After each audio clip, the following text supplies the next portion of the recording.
যখনই আমি যাই মাঝে মাঝে বন্ধুর ভোগ দেখতে পাই, আলতা রাঙ্গা পাই আবার হুইল পরেছে, চশমা পরা মাইয়া পাগল করেছে।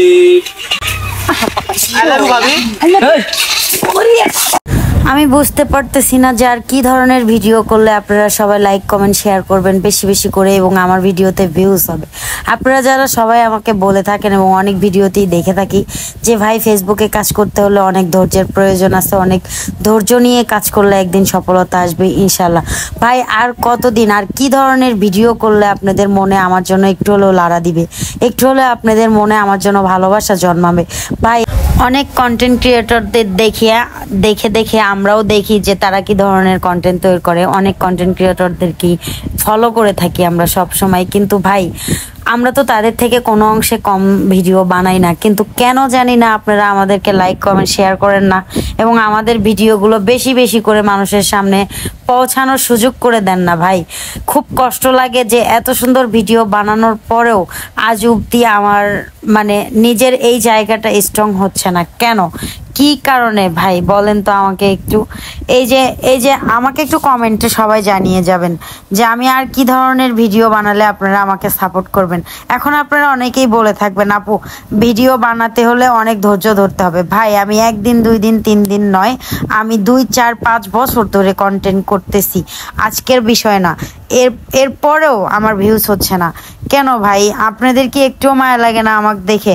আর আপনারা অনেক সময় আমাকে বলেছিলেন, মানে অনেক আগে যখন কন্টেন্ট করতাম বলছিলেন যে দেখো আপু আপনি ভালো হয়ে যান, ভালো কন্টেন্ট তৈরি করেন, আপনাকে আমরা সবাই মিলে সাপোর্ট করব এবং এগিয়ে যাওয়ার জন্য অনেক বেশি হেল্প করব।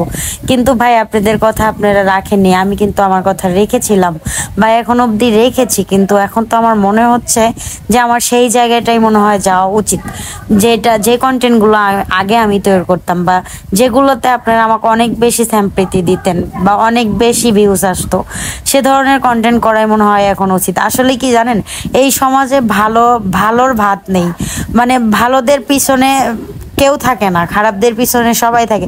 ভাই আমার বলতেও আজকে খুব খারাপ লাগতেছে যে আমরা এত কষ্ট করে এই যে আমার বাচ্চাগুলো নিয়ে, আমি আমার হাজবেন্ডকে নিয়ে এবং 2-4 জন বন্ধু বান্ধবকে নিয়ে এত দূর দূর গিয়ে কন্টেন্ট তৈরি করে নিয়ে আসি, তারপরেও আপনাদের মনে লাড়া দেন। আর এখনই যদি ওপেনলি কোনো ভিডিও বানাই তাহলে দেখবেন 2 4 5 10 হাজার, মনে করেন যে লাইভেই ওয়াচিং থাকবে 2 4 5 15 হাজার 20 হাজার। ভাই আমি নিজে এটার প্রমাণ আমি নিজে করেছিলাম, কিন্তু আজকে আমি ভালো হয়েও কিন্তু আপনাদের ভালোবাসা পাচ্ছি না। আর আমি কি এতটাই দেখতে খারাপ বা আমি কি এতটাই দেখতে তীক্ষ্ণ লগ্ন যে আমাকে দেখে একটুও ভালো লাগে নাকি, কমেন্টও করতে ইচ্ছে করে না, কি একটু মায়া দয়া দিয়ে একটু শেয়ারও করতে ইচ্ছা করে না? যাই হোক ভাই, এত কথা বললাম, এতক্ষণ ধরে বকবক করতেছি, কেউ মন খারাপ করবেন না প্লিজ। সবার কাছে আমার অনুরোধ এবং রিকোয়েস্ট, আমার কথাতে কেউ মন খারাপ করবেন না এবং কেউ আমার উপর মানে রাগ করবেন না। সত্যি কথা বলতে এই কষ্টের কথাগুলো আপনাদের মাঝে কেন বলি জানেন? আপনাদের জন্যই তো আজকে হয়তো আমি লাবণ্য এখনো 2 4 5 বছর ধরে কন্টেন্ট তৈরি করে যাচ্ছি। কিন্তু আপনারা যদি আমাকে ভালোবাসা দিয়ে উৎসাহিত না করেন, আমার কি ভিডিও করতে ভালো লাগে? আমার ফুল ভিডিওটা সবাই দেখে। আমি যাই মাঝে মাঝে বন্ধুর ভোগ দেখতে পাই, আলতা রাঙ্গা পাই আবার হুইল পরেছে, চশমা পরা মাইয়া পাগল করেছে।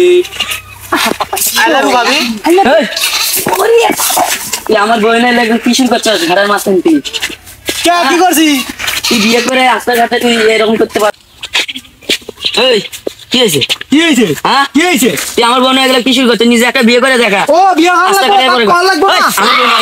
আমার বোন নিজে একটা বিয়ে করে নিয়ে আয়, ঘাটার মাঝখান দিয়ে এরকম শুরু কর। আপনি কি আমার ঠেলে দিচ্ছেন? হ্যাঁ আপনি আমাকে চেনেন?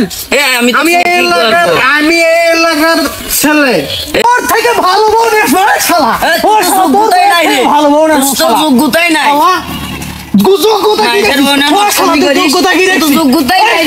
তোর বউয়ের থেকে ভালো বউ নেই। ওর শালা তোর বউ তো খাচ্ছ, তোর বউ তো খাস নি, তোর বউ কেনা পছন্দ? কথা বলবি না কিছু করে তোর বউ